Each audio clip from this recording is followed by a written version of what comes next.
Durante o final dos anos 1980 e começo da década seguinte, somente uma coisa fazia com que uma boa parte de nós acordássemos cedo em pleno domingo: as corridas de Fórmula 1. Foi uma época bem diferente, só tinha TV aberta. Em alguns casos, que o sinal não chegava, o pessoal usava as parabólicas, que até traziam algumas opções a mais. Mas no geral, a gente ficava preso aos que as emissoras locais transmitiam. Por isso, tanta gente não ligava muito para esportes, já que o Brasil não ganhava nada. E foram as corridas de Fórmula 1 com o Ayrton Senna que mudaram isso. E é esse o assunto do vídeo de hoje.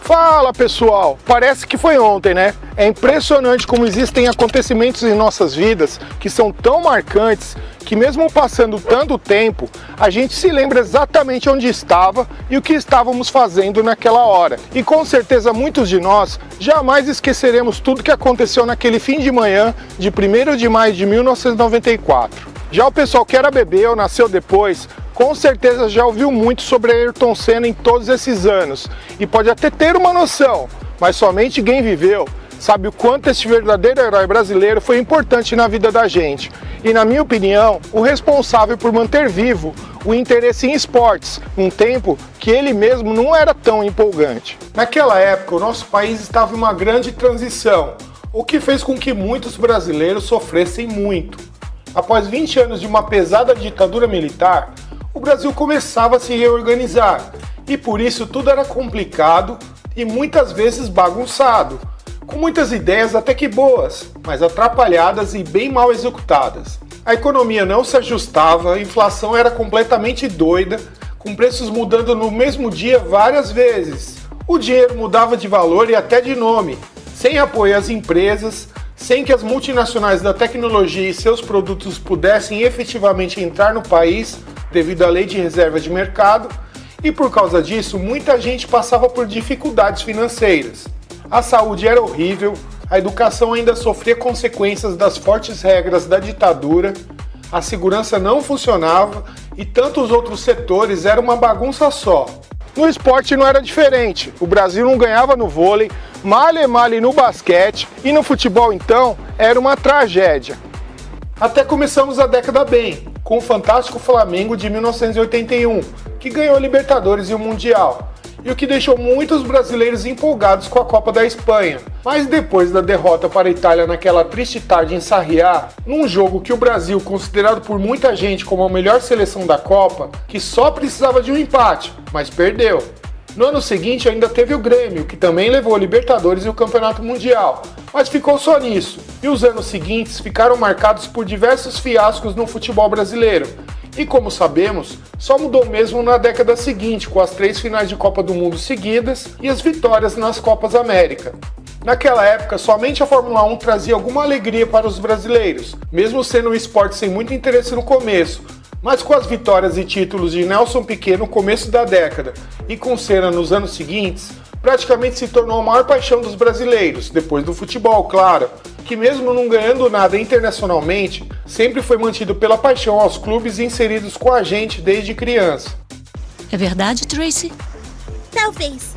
Nascido em 21 de março de 1960 em São Paulo, Ayrton Senna da Silva, desde jovem, demonstrava um talento e uma paixão avassaladora pelo automobilismo. Ele começou com um kart aos 4 anos e, já adolescente, rapidamente se destacou pela sua habilidade e determinação pela perfeição.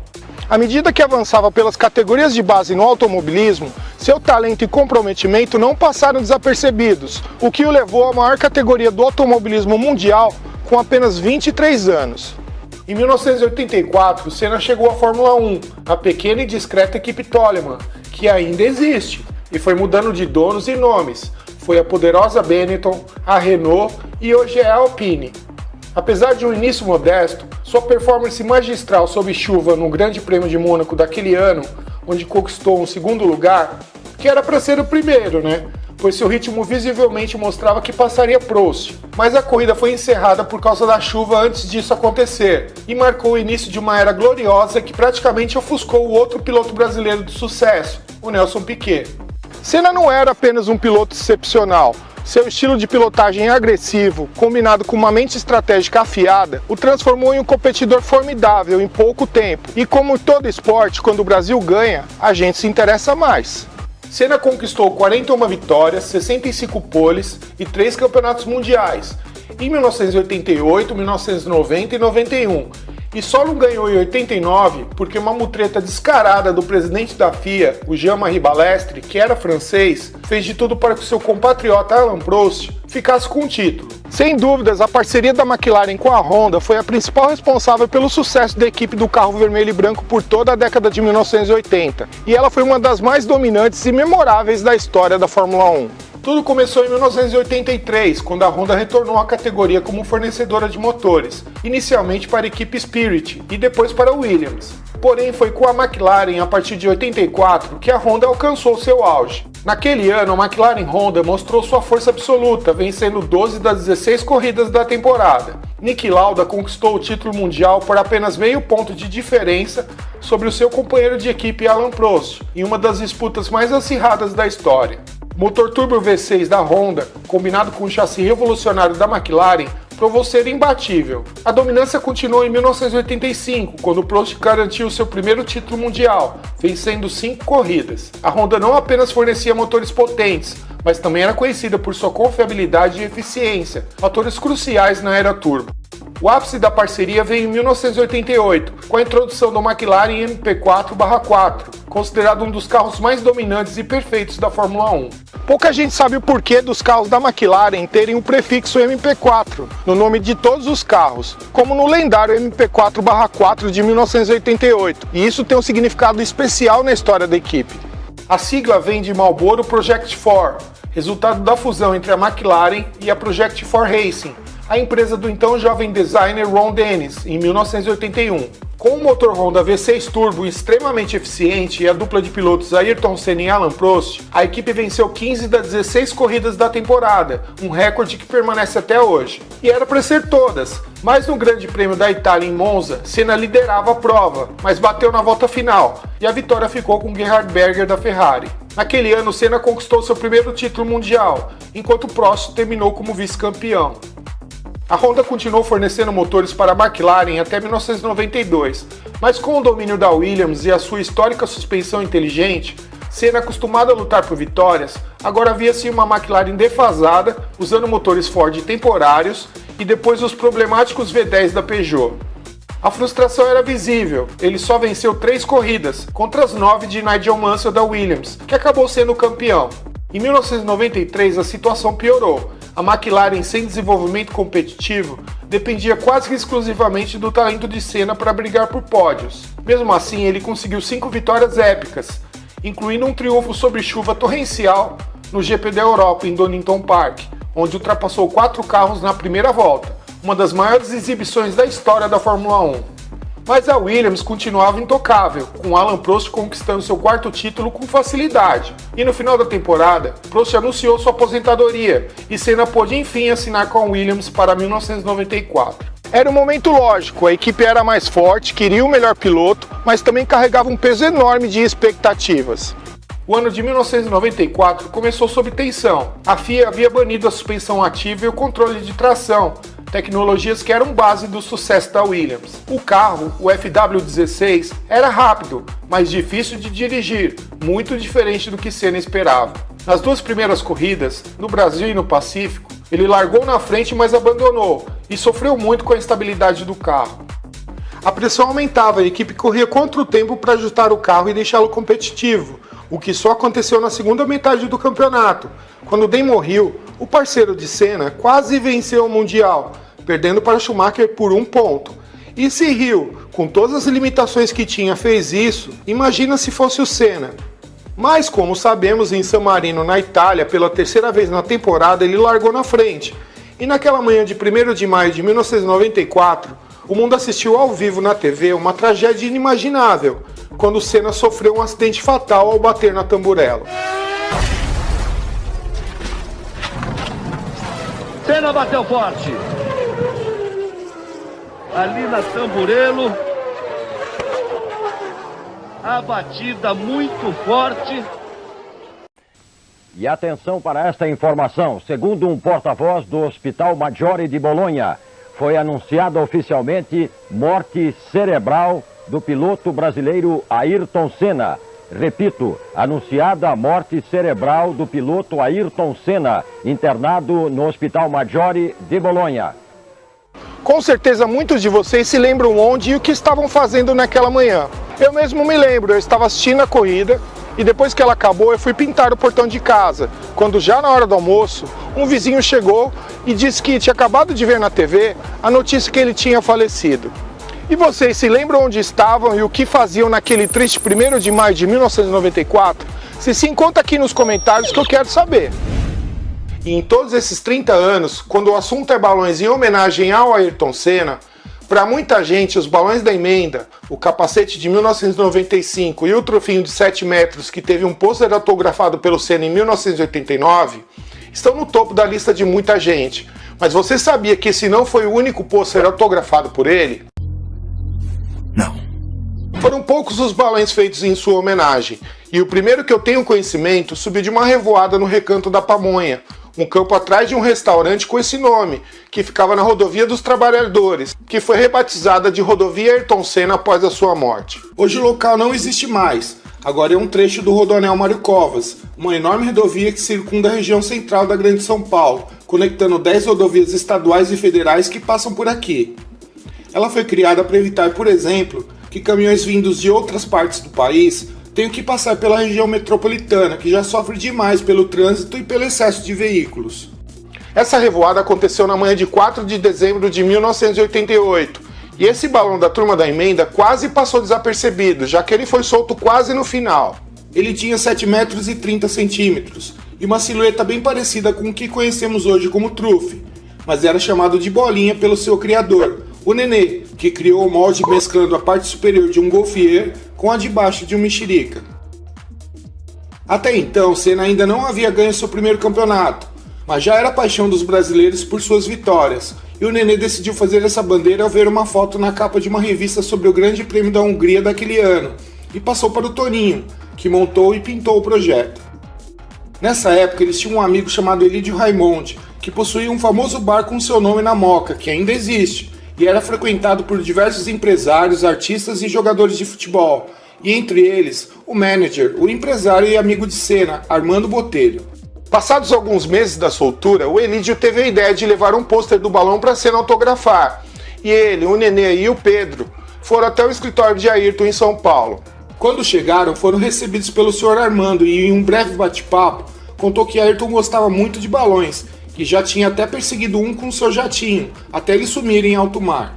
Ele se retirou da sala levando o pôster e minutos depois voltou dizendo que Senna ficou muito emocionado, que jamais imaginava ser homenageado com um balão e que pediu para ficar com ele. É sério isso? Claro que os três ficaram frustrados, já que o plano não era esse. Eles foram embora e dias depois decidiram tentar novamente. Pegaram outro pôster, voltaram lá e enfim conseguiram o autógrafo de Senna. Um tempo depois, o Sr. Armando apareceu lá no bar e contou ao Elídio que o primeiro pôster foi colocado na parede da sala de troféus de Senna. E também pediu que eles fizessem um balão para ser solto no sítio da família Senna em Tatuí, no interior de São Paulo. Mas infelizmente, o Armando faleceu dias depois e perderam a chance e o único contato que tinham com a família do então campeão mundial. Logo após a trágica morte de Ayrton em 1º de maio de 1994, decidiram fazer mais um balão em homenagem ao tricampeão. Muitas ideias foram sugeridas, e o projeto escolhido foi de fazer uma réplica do capacete em um novo molde, bem mais redondinho na parte superior e que lembrasse mais e fosse mais próximo de um formato de capacete. Além do molde, o Marcão, que era o cara que bolava os temas e riscava os balões, sugeriu que fizessem 3 trufes de 13 metros conjugados, mas a galera optou em fazer um único balão, já que daria muito trabalho para fazer e para soltar. Também foi sugerido que a viseira do capacete ficasse aberta, com os olhos de Senna aparecendo, mas no final optaram em fazê-lo fechado. O desenho da bandeira, que tinha 45 por 55, retratava a Senna e a sua famosa McLaren indo em direção a uma estrela, e foi projetada pelo Marcão e feita pelo Nenê. Ele se inspirou em uma entrevista de Senna em 1988, que mencionou ter visto uma luz forte nas montanhas durante o GP de Mônaco, entrando em transe e não lembrando como pilotou o carro até bater sozinho no muro, tendo quase 1 minuto de vantagem para o segundo colocado.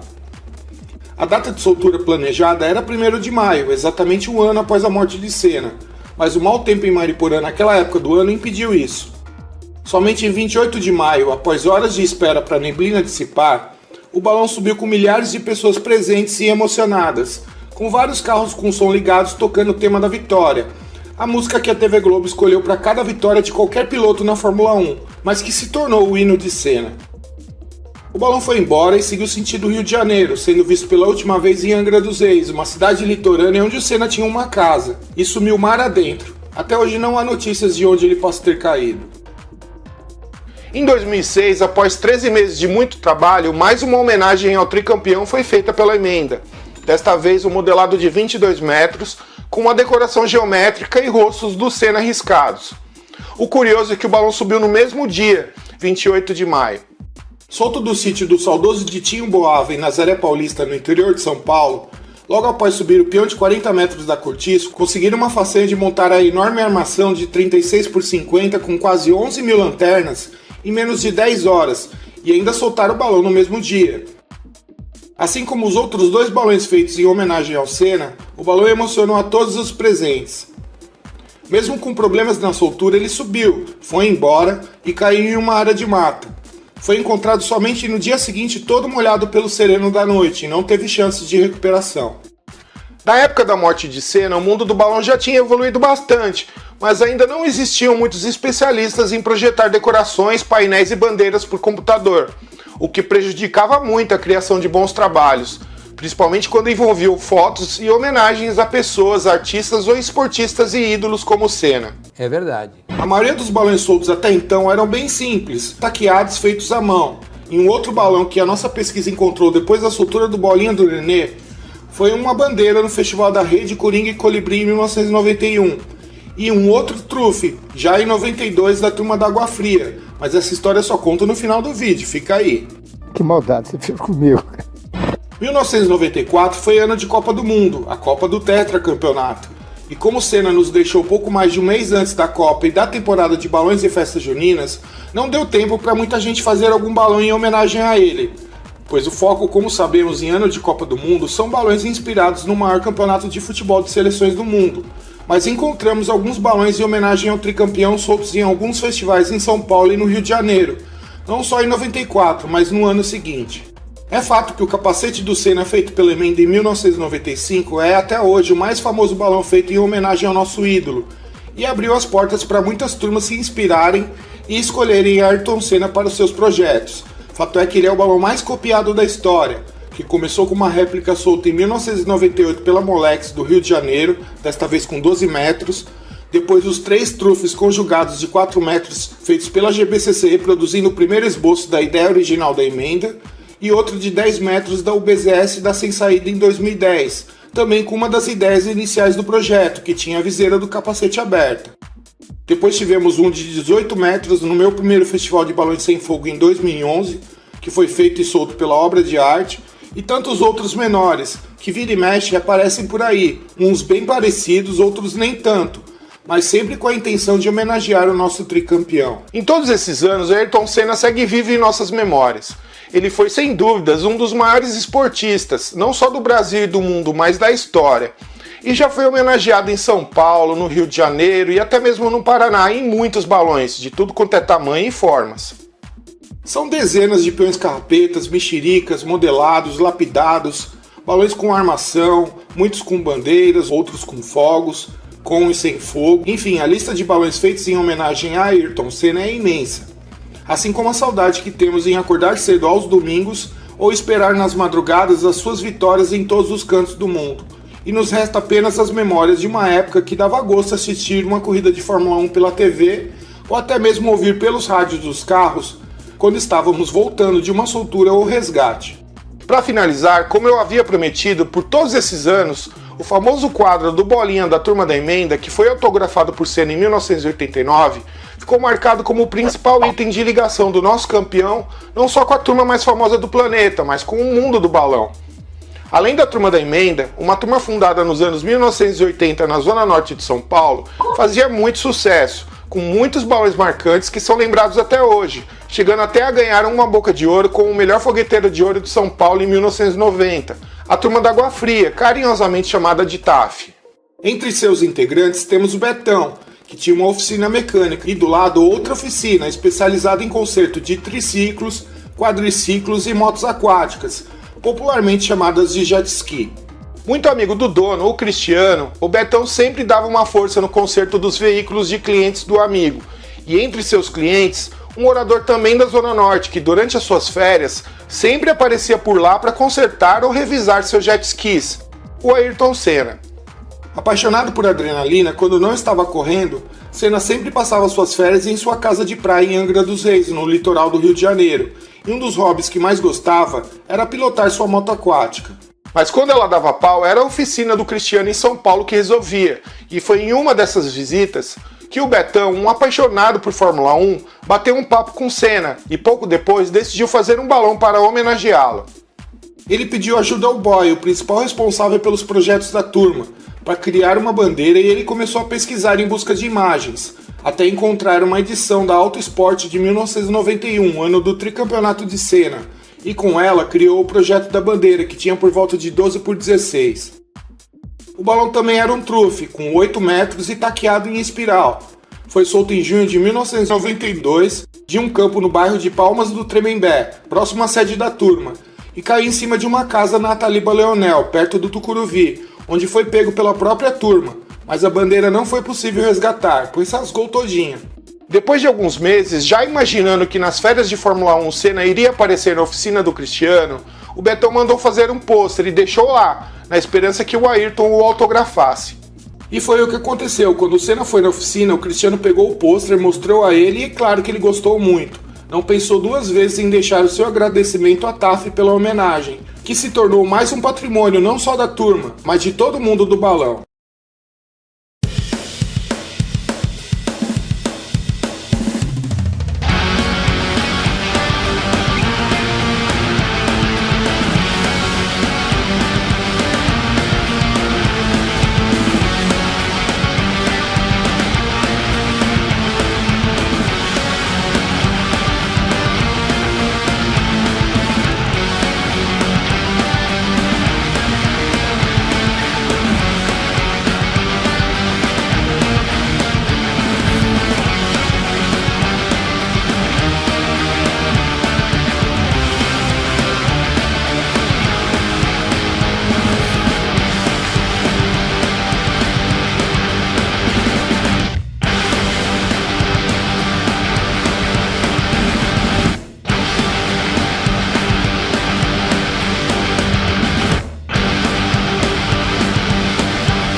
Senna era muito mais do que apenas um piloto. Ele era um homem de princípios, que lutava por mais segurança, tanto na fabricação dos carros quanto na estrutura dos autódromos e regulamentos. Ele liderou muitos esforços para implementar mudanças que tornassem as corridas mais seguras, consciente do perigo que todos os pilotos enfrentavam a cada volta. Fato é que depois da sua morte, muitas coisas mudaram na principal categoria de automobilismo do mundo. Ayrton Senna pode ter partido precocemente, mas o seu legado, A sua paixão, dedicação, determinação e busca incessante pela excelência são lições que nunca serão esquecidas e continuam a inspirar gerações de pilotos e fãs em todo o mundo.